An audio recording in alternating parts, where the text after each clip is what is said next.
दोस्तों आज की इस वीडियो के अंदर मैं आपको बताऊंगा कि फ्लिपकार्ट के सेलर पैनल पर मैं जो है 2000 का प्रोडक्ट यानी कि 2000 का मैं खरीदता हूं और 4000 का मैं उसको सेल करता हूं। अप्रॉक्स 4000 के लमसम उस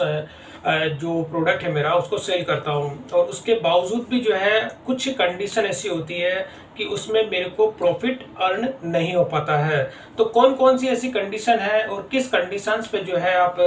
2000 का अगर कोई प्रोडक्ट होता है उसको 4000 में आप सेल करते हैं फिर भी आप उसमें अपना प्रॉफिट अर्न नहीं कर पाते हैं। तो यहाँ पे एक डेमो मैं आपको दिखाऊंगा। डेमो क्या, एक तरह का लाइव ही मैं आपको दिखाऊंगा यहाँ पे। तो ये जो प्रोडक्ट है आप देखेंगे ब्रास की बकेट है। अब ये जो जितनी भी मेरी लिस्टिंग होती है उसमें मेरी ये कोशिश रहती है कि जो प्रोडक्ट की डिटेल होती है उसको मैं कंप्लीटली एक्सप्लेन कर सकूं। तो एक तो उसका डिटेल जो पेज होता है उसके अंदर भी मैं सारी चीजें मेंशन करता हूं। जैसे हाईलाइट में आप देखेंगे इसकी हाइट मैंने कितनी 12 इंच की हुई है, डायामीटर इसका कितना है, मटेरियल क्या है और कैपेसिटी कितनी है। तो सारी की सारी डिटेल्स जो होती है मैं अपनी लिस्टिंग में कंप्लीट करके रखता हूँ। इसके साथ ही जो इमेजेस जो मैं कैप्चर करता हूँ, कैप्चर करने के साथ ही आप देखेंगे स्टार्टिंग में फर्स्ट नंबर की जो इमेज है ये इस तरह से है कि उसका लुकआउट जो है कस्टमर को हर एंगल से मैं दिखाने की कोशिश करता हूँ। जैसे यहाँ पे आप देखेंगे कि मैं इसको हॉरिजॉन्टल, वर्टिकल, फ्रंट और इसका जो बैक होता है टॉप बॉटम अच्छे से क्लियर कर देता हूं। जैसे आप देखेंगे यहाँ पर ये सेकंड इमेज है, थर्ड नंबर की इमेज भी है और फोर्थ नंबर की जो इमेज होती है उसमें मैं कंप्लीट दिखा देता हूं कि इसका वेट कितना है, इसका डायमेंशन कितना है और इसकी कैपेसिटी कितनी है। तो ये सारी की सारी मेरी जो लिस्टिंग होती है उसमें अप्रॉक्स 90 जो परसेंट होता है 90 से भी अबव जो है मैं अपनी डिटेल्स यानी कितना कि कस्टमर का जो भी इसमें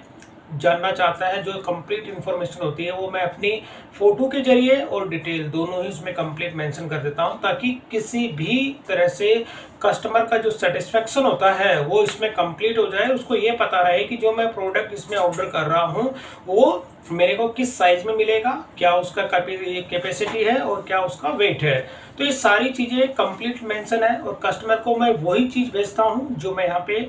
जो इमेज में दिखाता हूं और जो डिटेल्स अगर आप देखते हैं वो चीज आप इसमें देखने को मिलती है।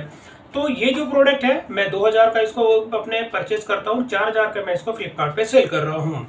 तो अब ये जो प्रोडक्ट होता है कि जब ये कस्टमर को सक्सेसफुली डिलीवर्ड हो जाता है तो मुझे 1000 तक का इसमें प्रॉफिट मिलता है। लेकिन अगर ये कस्टमर को डिलीवर्ड हुआ और होने के बाद कस्टमर ने इसको रिटर्न किया तो रिटर्न करने के केस में क्या होता है कि मुझे 1000 का लॉस होता है। तो अब ये लॉस कैसे होता है और उस केस में सेफ्टी क्लेम भी मैं फाइल करता हूं तो तब भी मेरा जो है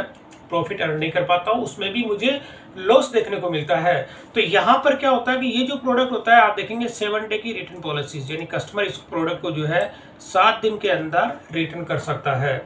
तो अब ये जो ऑर्डर था मेरे को इसका ऑर्डर भी रिसीव हुए कंटिन्यू और मैंने इसको डिस्पैच भी किया, बट एक ऑर्डर ऐसा था जो कि मेरे को रिटर्न रिसीव हो गया। तो रिटर्न के केस में मेरा जो चार्जेस कितना लगा उसकी मैं डिटेल आपको भी दिखा देता हूं। तो यहाँ पर क्या होता है ये लिस्टिंग है और इसमें मैं आपको ये इन्फॉर्मेशन देना चाहूंगा कि जो मैंने इसमें डिटेल में जो फोटो दिखाई है और जो मैंने डिटेल यहाँ पे मेंशन की है कस्टमर को वही प्रोडक्ट मिला। जो यहाँ पे डायमेंशन आप देखेंगे, जो डायमेंशन मैंने यहाँ दिया हुआ है इसका वेट 2 kg का है और इसका जो आप देखेंगे डायमीटर 12 इंच का है और इसकी हाइट है 12 इंच और इसके नीचे का टॉप बॉटम टोटल 18 लीटर इसकी कैपेसिटी है, बल्कि 18 से ज्यादा है, 20 लीटर तक इसमें पानी आता है, लेकिन मैंने इसमें 18 लीटर की कैपेसिटी इसमें दी हुई है। तो अब ये प्रोडक्ट है आप देखेंगे कस्टमर ने इसको जो है रिटर्न कर दिया, ये वाला ऑर्डर आप देखेंगे। तो यहाँ पर कस्टमर का जो कमेंट था, क्या कमेंट है वो भी आप देख लीजिए कि बायर का जो कमेंट होता है यहाँ पर हो गया साइज स्मॉल, यानी कि कस्टमर ने ये कहते हुए इसको रिटर्न किया कि जो उसको साइज मिली है वो छोटी साइज मिली है, जबकि मैंने वही प्रोडक्ट कस्टमर को भेजा जो कि यहाँ पे मैंने जितना डिस्क्रिप्शन में दिया हुआ है। तो अब मैं इस ऑर्डर आईडी को यहाँ से कॉपी करता हूँ। जैसे कि मैं यह ऑर्डर आईडी मैंने कॉपी किया, कॉपी करने के साथ ही मैं इसका आपको दिखा देता हूँ कि सेटलमेंट जो होता है यहाँ पर सेटलमेंट कितना इसमें होता है और चार्जेस मुझे कितना इसमें लगा। तो यहाँ पे ऑर्डर्स के अंदर होता है, पेमेंट के अंदर होता है सर्च ऑर्डर बाय सेटलमेंट और यहाँ पे मैं उस ऑर्डर को जो है कॉपी कर देता हूँ और कॉपी करने के साथ ही तो यहाँ पे मैंने उस ऑर्डर जो कॉपी किया था उसको यहाँ पे पेस्ट किया और मैंने सर्च किया। तो यहाँ पर क्या होगा कि वो जो ऑर्डर आईडी आप देखेंगे ये वाला है, रिटर्न हो गया, और रिटर्न के केस में मेरे जो चार्जेस कितना लगा वो चीज भी आप देखेंगे। तो यहाँ पे मार्केटिंग फीस जो होती है, अब यहाँ पे मेरा जो सेटलमेंट अमाउंट कितना है 791.78 रुपए, यानी अप्रोक्स इसमें 800 रुपए का जो है मेरे इसमें रिटर्न चार्जेस इसमें लग गए हैं। तो जैसे मैं अगर इसका ब्रेकअप आपको दिखाऊं तो ब्रेकअप के अंदर आप देखेंगे कि यहाँ पर इसका जो होता है कि मैं इसको सेल कर रहा हूँ, शिपिंग चार्ज अगर इसमें ऐड हो जाती है तो 3910 का ये सेल हो रहा है। 3910 का सेल होने पर अभी ये जब रिटर्न आता है तो रिटर्न के केस में आप देखेंगे कि कस्टमर को 100% जो है ये रिफंड इनिशिएट हो जाता है। लेकिन यहाँ पर क्या होता है कि फ्लिपकार्ट आपसे अपनी इसकी प्रोडक्ट की जो मार्केटिंग फीस होती है वो यहाँ पे ले लेता है 671 रुपए। मार्केटिंग फीस में भी ब्रेकअप आप देखना चाहते हैं तो इसमें क्या होता है, फिक्स्ड फीस हो गई और फॉरवर्ड और रिवर्स शिपिंग। तो फॉरवर्ड शिपिंग और रिवर्स शिपिंग दोनों मिला के और इसका जो फिक्स जो चार्जेस होते हैं वो मिला के इसमें 671 रुपए के चार्जेस हो गए। और टैक्स का भी होता है कि ये भी आपसे लिया जाता है। बैंक में सेटलमेंट अमाउंट कितना हो गया 791, अप्रॉक्स 800 रुपए का मुझे इसमें लॉस हुआ। अब यहाँ पर इस लॉस की जो भरपाई होती है, अगर जैसे कस्टमर आपको कोई भी प्रोडक्ट अगर रिटर्न कर देता है तो आप क्या करते हैं, उसका सेफ्टी क्लेम फाइल करते हैं। तो सेफ्टी क्लेम में मैंने इसका फाइल किया, मैं सेफ्टी क्लेम भी आपको दिखा देता हूँ कि जब मैंने सेफ्टी क्लेम इसका फाइल किया तो यहाँ पे होता है सेलर प्रोटेक्शन फंड SPF, यानी कि जो अब यहाँ पर यही वो प्रोडक्ट था और इसमें जो क्लेम कितना अप्रूव हुआ अब मैं क्लेम भी दिखा देता हूँ। जैसे मैं यहाँ पे इसकी डिटेल्स पे दिखा देता हूँ तो डिटेल के अंदर आप देखेंगे मेरा जो क्लेम अप्रूव हुआ 615 रुपए का। अब मतलब आप देखेंगे कि इसमें 600 अप्रोक्स 791 रुपए यानी अप्रोक्स 800 रुपए का इसमें जो है मेरे चार्जेस फ्लिपकार्ट से डिडक्ट किया है। और डिडक्ट करने पर मैंने जब इसका सेफ्टी क्लेम फाइल किया, सेफ्टी क्लेम का SPF सेलर प्रोटेक्शन फंड जो होता है वो मैंने फाइल किया तो मेरा जो क्लेम अप्रूव हुआ यहाँ पे 615 रुपए का। लेकिन इसमें भी आप देखेंगे अप्रोक्स 200 रुपए का मुझे इसके अंदर लॉस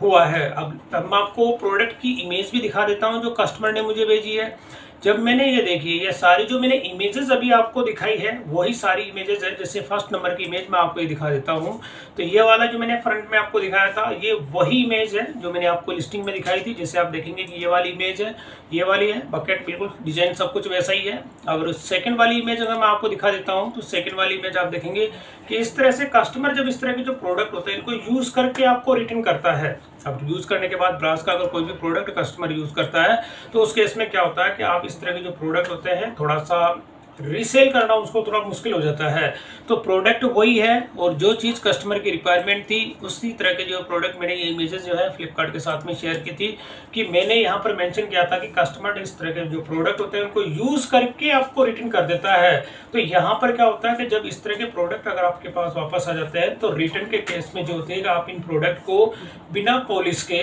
दोबारा इसको सेल नहीं कर पाते हैं। तो इस केस में क्या होता है कि जब तक आप इसकी पॉलिश नहीं करते हैं तो अगर कोई भी ब्रास का जो प्रोडक्ट होता है उसको अगर आप यूज करते हैं तो उसमें हल्का सा कालापन आ जाता है और उसको जो वापस यूज करने के लिए आपको पॉलिश करनी होती है। तो ये चीज मैंने आपको बता दिया कि इस तरह के जो कुछ प्रोडक्ट होते हैं दोस्तों, जब कस्टमर अगर इस तरह के प्रोडक्ट को रिटर्न कर देता है तो उस केस में आपको जो होता है कि 2000 का प्रोडक्ट चाहे आप 4000 में सेल कर रहे हैं,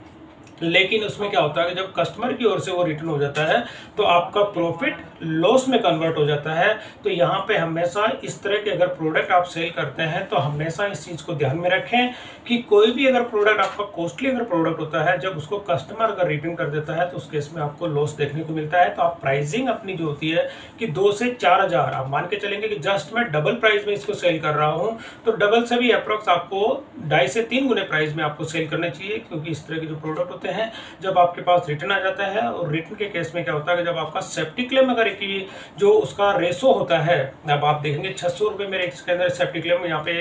अप्रूव हुआ है, लेकिन वो भी कोई इस तरह से अगर ये क्लेम ना अगर करते अप्रूव तो मेरा टोटली इसमें लॉस था। लेकिन अप्रॉक्स यहाँ पे अभी मुझे 200 रुपये तक का मेरा लॉस है। बाकी मेरी जो पैकिंग जो कॉस्ट होती है वो एक इसमें अलग चीज हो जाती है। तो ओवरऑल अगर मैं मान के चलूँ तो इसमें मेरे को 300 से 350 का मुझे लॉस हुआ है। तो ऐसे प्रोडक्ट आप हमेशा ध्यान रखें दोस्तों कि 2000 का जब मैं 4000 में सेल कर रहा हूँ फिर भी मैं इसमें प्रॉफिट अर्न नहीं कर पा रहा हूँ क्योंकि वो रिटर्न पॉलिसीज के तहत, अगर ये रिटर्न पॉलिसीज ना हो तो सेलर को इसमें अच्छा खासा प्रॉफिट देखने को मिलता है। तो दोस्तों ये चीज़ कुछ थोड़ी सी बेसिक गाइडलाइन थी कि कोई भी अगर प्रोडक्ट आप सेल करते हैं तो उस चीज़ में रिटर्न जो चार्जेस होते हैं और कस्टमर रिटर्न जो होता है स्पेशली वो चीज़ हर सेलर के लिए जो है अपना प्रॉफिट जो होता है उसको लॉस में कन्वर्ट कर देता है। तो दोस्तों वीडियो पसंद आई तो इसे लाइक और शेयर जरूर करें और मेरे चैनल को सब्सक्राइब करना ना भूलें।